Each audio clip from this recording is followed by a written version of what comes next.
Remember, it all began in the US. Last week, two American banks collapsed, the Silicon Valley Bank and the Signature Bank. And it's not over yet.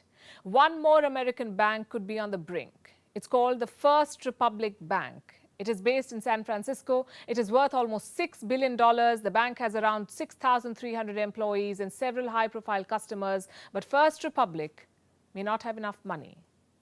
Leading ratings agencies have downgraded this bank. We're talking about S&P Global and Fitch. They have downgraded the bank and now rate it as junk. You may ask why. Why was the bank tagged as junk?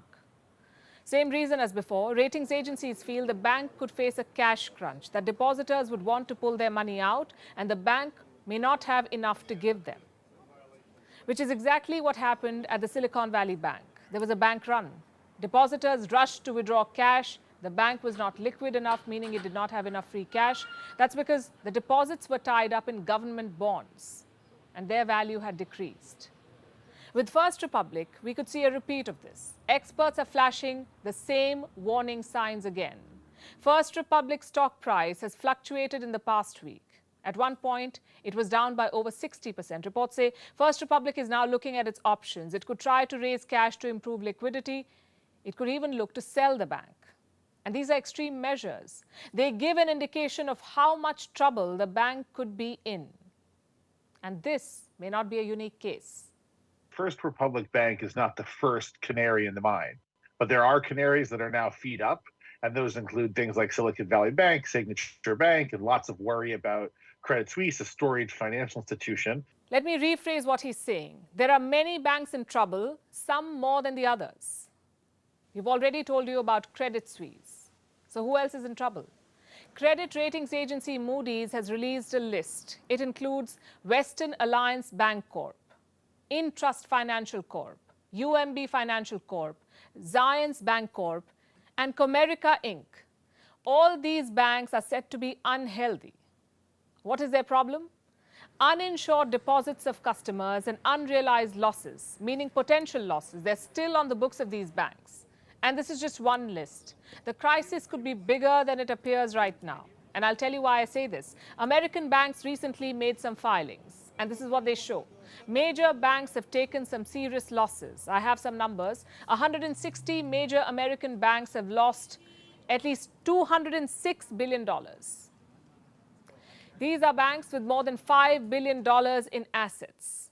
Every bank on this list has assets worth over $5 billion. Again, these are unrealized losses, meaning the banks continue to own these loss-making assets. They haven't been sold yet, but their value has gone down. So if they're sold today, the banks will suffer a loss. And how did these losses happen? Courtesy the US government. These are mostly government securities, US treasuries we're talking about. These are bonds that the government issues. We've discussed this before on the show. Banks park their cash deposits in government bonds. It is considered a safe investment. The calculation is that when you sell these bonds, you will make more money. But in this case, the value of US government bonds has gone down. How? Last year, the US Treasury hiked interest rates. They issued new bonds. They offered a higher interest rate. So the old bonds lost their value. And these banks that we're talking about have old bonds. Now they're trading in the red. For some banks like Silicon Valley, the losses were simply too big. Silicon Valley lost almost $2 billion on a single sale. The bank needed this money to pay back depositors. It sold bonds for losses, so other depositors got worried. They came to take their cash. The bank did not have that cash, so it collapsed. And this fall had a cascading effect. America's biggest banks have seen losses. All of them have lost money in US government bonds. Citigroup lost $47 billion. Bank of America, $21.2 billion. JP Morgan Chase, $17.3 billion. Truist Financial lost $13.6 billion. Wells Fargo, $13.4 billion. And US Bank Corp, $11.4 billion. These losses are as per the last round of filings. The present value of these assets could be different, but the situation is unlikely to have changed significantly. And these are big banks we're talking about. They can take such losses. The smaller ones would not survive something like this. Their fate is yet to be decided. But the question is, who is responsible for this crisis? How did this happen? Some experts blame the U.S. Federal Reserve for this. The U.S. Federal Reserve is America's central bank.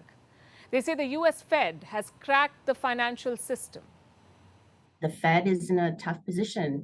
Bank runs are pretty quick. The Fed has limited tools to deal with inflation, and they've been using a wrecking ball, not a scaffold. Instead of a scalpel, they used a wrecking ball. Sounds a lot like America.